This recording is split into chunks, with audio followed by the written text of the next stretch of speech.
Tanto a Guerra Fria quanto o terrorismo gerado pelo Pain, líder da Akatsuki, ambas começaram após uma guerra.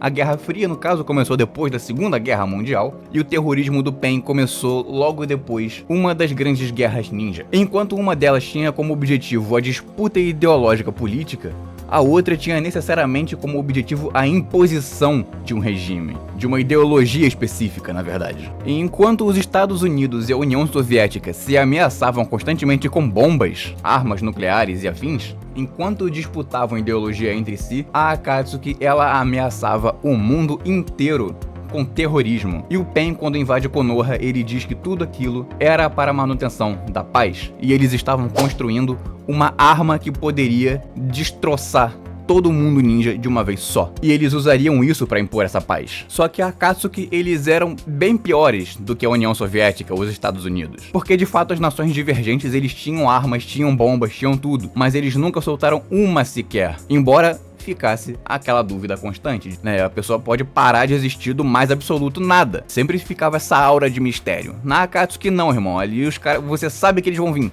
Só não sabe quando exatamente. E eles, de fato, vinham. Porque basicamente tem duas situações. A primeira, o projeto deles era um projeto de longo prazo e era um projeto relativamente caro. E como é que eles faziam para custear isso? Sendo mercenários. Eles eram literalmente assassinos de aluguel. Além de fazer o que eles faziam propriamente na Akatsuki, que era basicamente sequestrar uma galerinha, tirar o diabo do corpo deles para fazer uma arma de destruição em massa. É isso.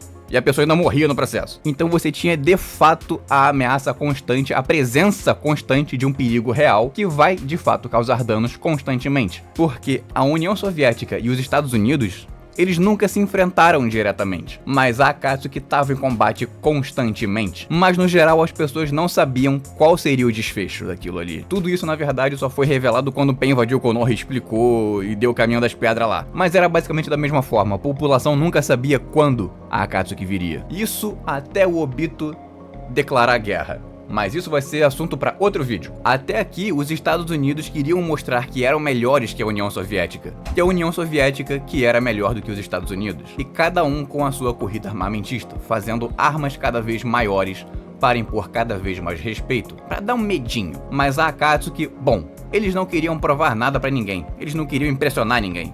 O negócio deles era realmente meter o louco. Só que eles faziam isso de uma forma silenciosa, bem devagarzinho, passo a passo, debaixo do nariz de todo mundo. Até o Madara zoa eles durante a Quarta Guerra Ninja, que eles demoraram anos e anos e anos pra conseguir reunir todas as bestas de caldo, e ele fez isso tudo em 10 segundos. Mas já tava todo mundo lá também, né? É fácil. Então a gente tem um leve contraste entre a Guerra Fria e a Akatsuki, porque na Guerra Fria eles almejavam dominar política e ideologicamente, e eles tinham um arsenal de guerra gigantesco, porém eles nunca o utilizaram diretamente, propriamente, e enquanto a Akatsuki queria dominar tudo na base da porrada, embora eles não tenham necessariamente uma ideologia específica. Eles tinham um objetivo, isso não significa que ele é uma ideologia. Pelo menos se há, ela não é clara, porque eles tinham um plano final mirabolante, que seria equivalente à União Soviética ou aos Estados Unidos soltar uma bomba em algum lugar e matar um monte de gente, né? Seria algo como isso, mas eles também tinham pequenos passos antes disso para chegar nesse objetivo,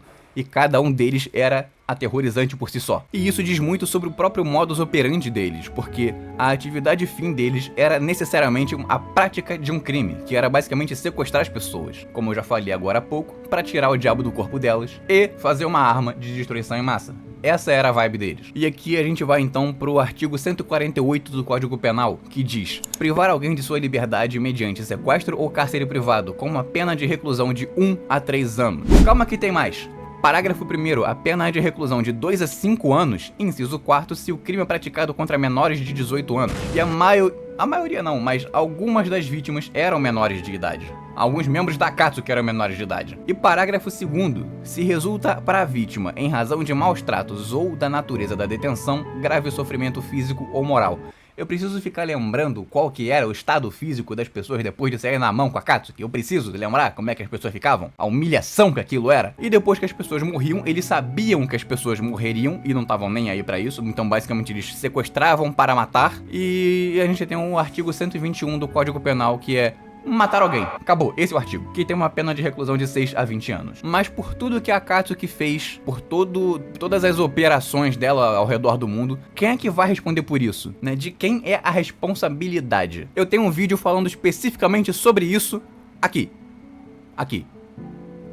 Mas, via de regra, a responsabilidade vai toda pros líderes, tanto pra Konan quanto pro Pen, Nagato, enfim. Por quê? Isso tudo só aconteceu porque eles mandaram, então eles vão responder junto com quem realmente meteu a mão na massa. Então é como se eles estivessem, mesmo que descansando nas Bahamas, eles tivessem cometido o crime junto com as pessoas que de fato cometeram um crime, com os agentes do crime. É literalmente como se eles estivessem lá. E é desse modo que a gente vai para o próximo tópico aqui, que é o principal crime cometido pelo PEN, que é o terror como um instrumento de insurgência e luta política. O terrorismo consiste na prática por um ou mais indivíduos dos atos previstos na lei de terrorismo por razões de xenofobia, discriminação ou preconceito de raça, cor, etnia, religião, quando cometidos com a finalidade de provocar terror social ou generalizado, expondo a perigo pessoa, patrimônio, a paz pública ou a incolumidade pública. Isso quer dizer segurança pública, né?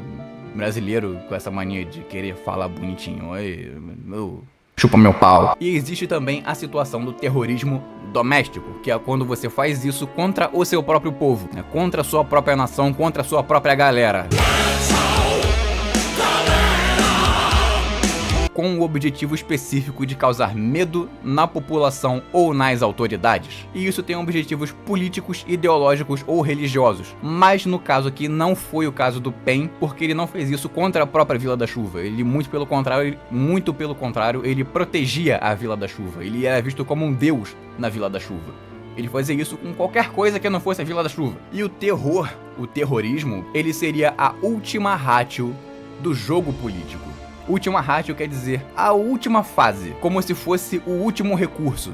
Todo o resto deu errado e agora só sobrou essa opção, a última a ser considerada, que é um instrumento ora de alteração de manutenção do status quo por indivíduos ou grupos desde os tempos mais primórdios. Desde os tempos mais primórdios, o caralho tá aí! E isso também aconteceu durante as cruzadas. Olha só como é que a gente vai longe no tempo. E lá basicamente tinha uma disseminação muito forte desse terror no Oriente Médio, promovendo assassinatos seletivos de seus inimigos políticos, que eram basicamente os turcos e religiosos também, os muçulmanos sunitas.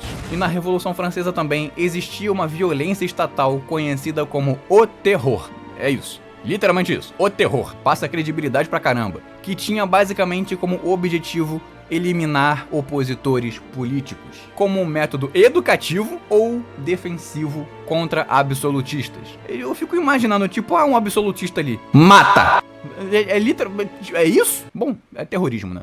Vamos lá. E no século XIX, deu margem à elaboração e à disseminação de ideologias voltadas a dirigir as massas, entre aspas, ao confronto com seus governos. Então o terrorismo começou a amadurecer e a adotar as suas feições atuais. Um fenômeno violento, ideologicamente orientado e principalmente midiático. O professor emérito de ciência política da Universidade da Califórnia, David Charles, sustenta que a civilização contemporânea conheceu 4 ondas sequenciais de atividades terroristas: a anarquista, a anticolonial, a nova esquerda e a religiosa, todas com características, doutrinas e modus operandi próprios, focadas em subverter o status político vigente. E parece muito com o que o PEN vem tentando fazer desde o início de Naruto. E existe uma energia comum que caracteriza cada um dos grupos. A primeira onda foi a anarquista, surgida na Rússia na segunda metade do século XIX e rapidamente espalhada por todo o Ocidente,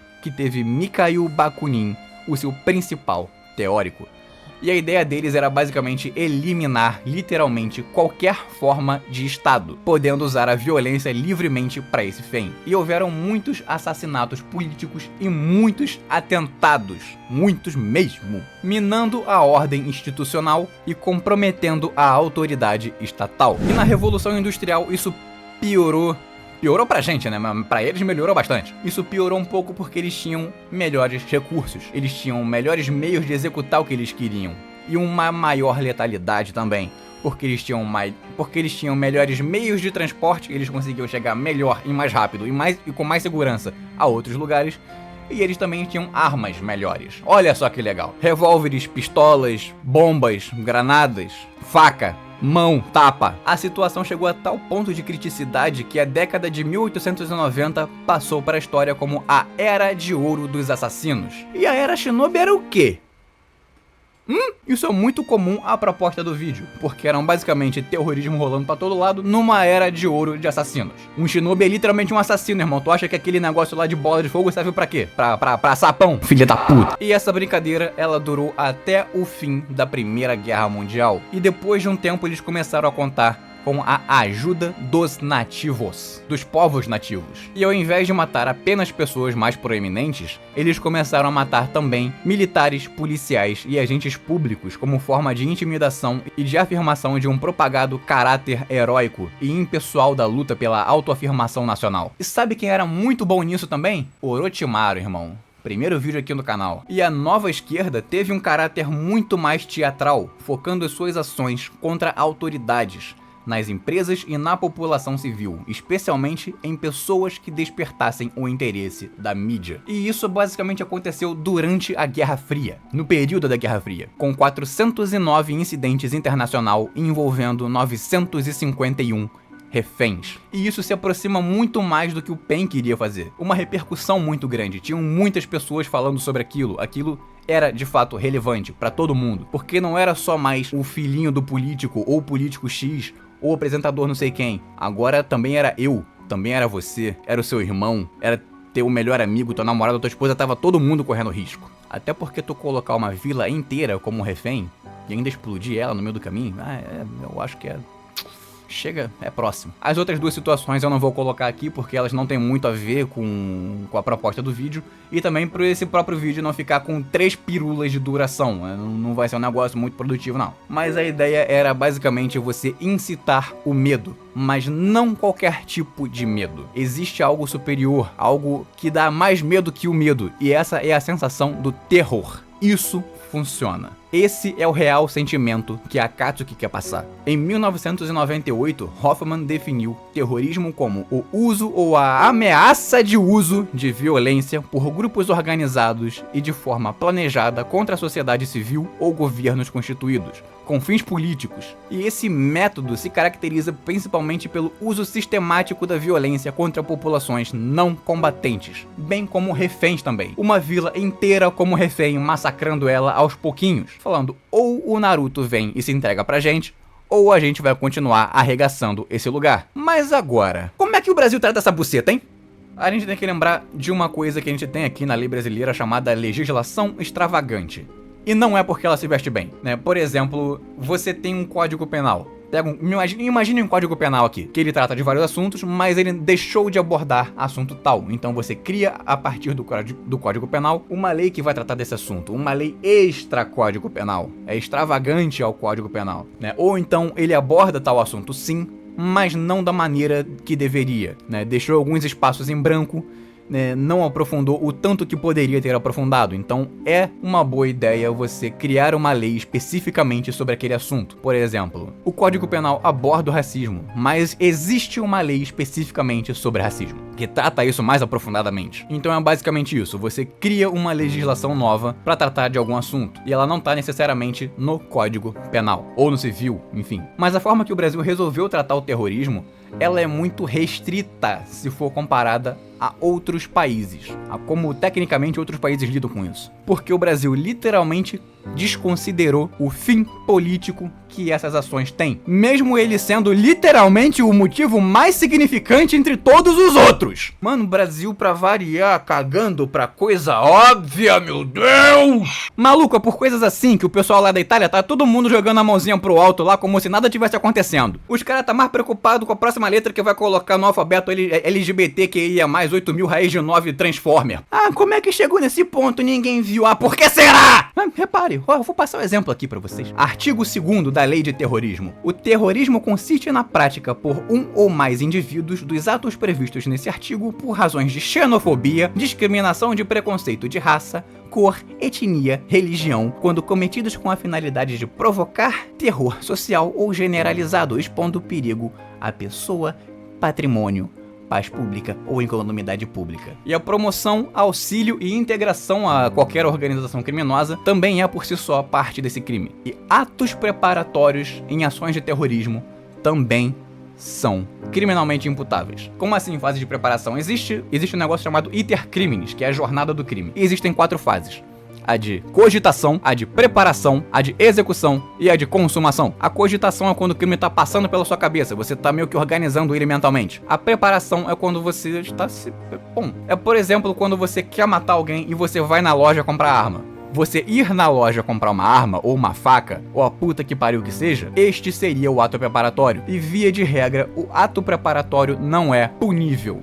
Via de regra. Ou seja, neste caso aqui, o ato preparatório é punível sim. Parágrafo 1º, são atos de terrorismo. Inciso 1º, usar ou ameaçar usar, transportar, guardar, portar ou trazer consigo explosivos, gases tóxicos, venenosos, conteúdos biológicos, químicos, nucleares ou outros meios capazes de causar danos ou promover destruição em massa. E cada membro da Akatsuki é por si só uma arma de destruição em massa. Cada shinobi vivo é. E inciso 5º, atentar contra a vida ou a integridade física de pessoas, com a pena de reclusão de 12 a 30 anos, além das sanções correspondentes à ameaça ou à violência. E pelo que o Pen fez em Konoha, eu acho que 30 anos foi bem pouco, porque mesmo que ele tenha revivido a galera, ele ainda deixou tudo quebrado, deixou uma porrada de gente desabrigada. E o crime de terrorismo, ele é comum e pluriofensivo. Um crime comum é um crime que qualquer pessoa pode cometer. Como assim? Existem crimes que só funcionário público pode cometer. Peculato, por exemplo, é um crime que só funcionário público pode cometer, que é basicamente você roubar coisas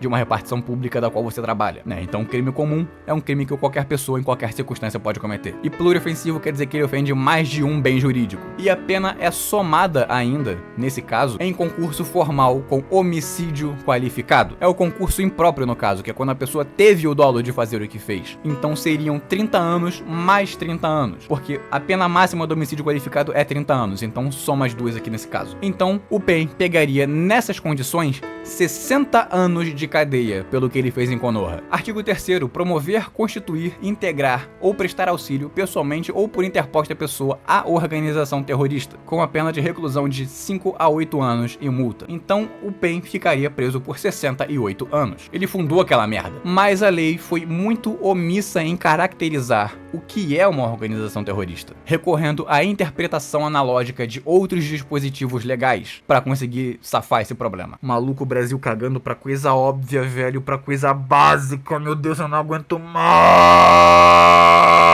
Uma organização terrorista requer planejamento, recursos humanos, financeiros, logísticos e tecnológicos, além de uma organização minimamente estruturada, hierarquizada e ordenada para a divisão de tarefas, típica do crime organizado, para a efetivação dos seus métodos e consecução de seus desígnios, desejos. Basicamente, se você tiver 4 candango ou mais, uma estrutura organizada, tarefas divididas, ainda que informalmente, mas se dedicadas à prática dos crimes desse artigo, você tem uma organização terrorista. E tudo isso, segundo o Pen, foi para alcançar a paz. O enigma que o Pen tinha deixado pra ele, que era: qual é a resposta pra paz? E essa foi a resposta que o Pen encontrou, a do terror, a da violência. O Minato não conseguiu, o Jiraiya não conseguiu, e o Naruto não sei se vai conseguir. Mas alguém conseguiu responder essa pergunta. Um maluco italiano chamado Nicolau Maquiavel, em seu livro O Príncipe, diz ele que a melhor hipótese possível para essa questão seria a criação de um país eclesiástico. Um país, no caso, que não teria uma única arma sequer. Eles não teriam soldados, não teriam forças militares, não teriam polícia, não teriam absolutamente nada, porque isso, para começar, não seria necessário, né? Apesar de que existem hoje em dia países assim, né? Mas essa foi a melhor alternativa que ele encontrou para alcançar a paz. Um país eclesiástico, que